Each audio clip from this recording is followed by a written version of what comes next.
Start.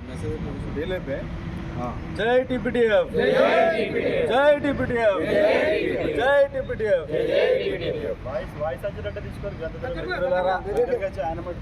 టిపిటిఎఫ్ ఆవిర్భావ దినోత్సవం సందర్భంగా మిత్రులందరికీ శుభాకాంక్షలు తెలియజేస్తూ, టిపిటిఎఫ్ ఆవిర్భవించినప్పటి నుంచి ఇప్పటి వరకు కూడా ప్రతి ఒక్క అంశం మీద పోరాటం చేస్తూ మన యొక్క ఉపాధ్యాయుల సమస్యలను పరిష్కరించడంలో అన్ని సంఘాల కంటే ముందుంటుంది.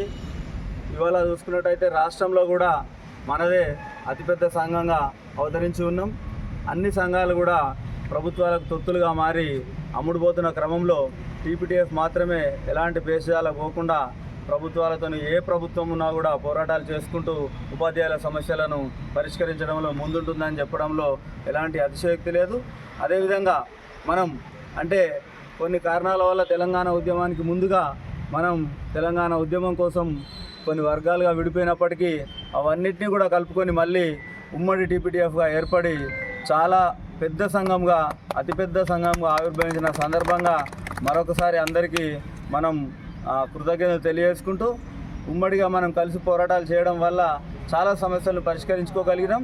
ఇదే విధంగా ఇదే స్ఫూర్తితో ఇంకా ముందుకు వెళ్తూ మన యొక్క టీపీటీఎఫ్ లక్ష్యాలు నెరవేరే దిశగా ఉపాధ్యాయుల సమస్యలను పరిష్కరించుకునే దిశగా పోరాటం చేస్తూ, ఇప్పుడున్న ప్రభుత్వం కూడా పెండింగ్లో ఉన్న డిఏలు ప్రకటించడానికి తత్సారం చేస్తూ ఉన్నది. అదేవిధంగా పీఆర్సీని కూడా ఇంతవరకు ప్రకటించలేదు. పీఆర్సీని ప్రకటించాలని చెప్పి డిమాండ్ చేస్తున్నాం. పెండింగ్లో ఉన్న డిఏలు వెంటనే ప్రకటించాలి. ఇంకా మన జిల్లాకు సంబంధించినట్టయితే స్కావెంజర్ సంబంధించిన జీతాలు కూడా పడలేదు, అవి కూడా వెంటనే రిలీజ్ చేయాలని నూతనంగా వచ్చే డిఓ కూడా రిప్రజెంటేషన్ చేసుకుందాం. అదేవిధంగా ఇంకా మన సమస్యలు చూసుకున్నట్టయితే 2008 వాళ్ళకి ఇప్పటి వరకు కూడా మన పోస్టింగ్ ఇచ్చారు, వాళ్ళకి జీతాలు ఇవ్వలేదు. అంతేకాకుండా మనకు రావాల్సిన బకాయిలు కూడా జీపీఎఫ్లో కానీ పార్ట్ ఫైనల్ లోన్లు కానీ చాలా పెండింగ్లో ఉన్నాయి.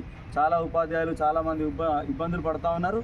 ఇవన్నిటిని పరిష్కరించుకునే దిశగా మనందరం కూడా కలిసికట్టుగా పోరాటం చేసి అవన్నీ పరిష్కారం అయ్యే విధంగా ప్రయత్నం చేద్దామని చెప్పి మీ అందరినీ కోరుకుంటూ, మరొకసారి కులగణనకు సంబంధించిన రెన్యుమరేషన్ రాలేదు వాళ్ళకు.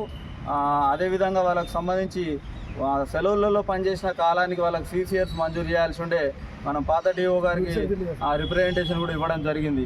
అయినా కూడా రిటైర్మెంట్ బెనిఫిట్స్ కూడా కోర్టుకు వెళ్ళిన వారికి మాత్రమే బెనిఫిట్స్ వస్తూ ఉన్నాయి. అందరూ కూడా రిటైర్ అయిన వాళ్ళందరూ కూడా కోర్టుకు లక్షల రూపాయలు పెట్టుకొని కోర్టుకు వెళ్ళే పరిస్థితి ఈరోజు మనం చూస్తున్నాం.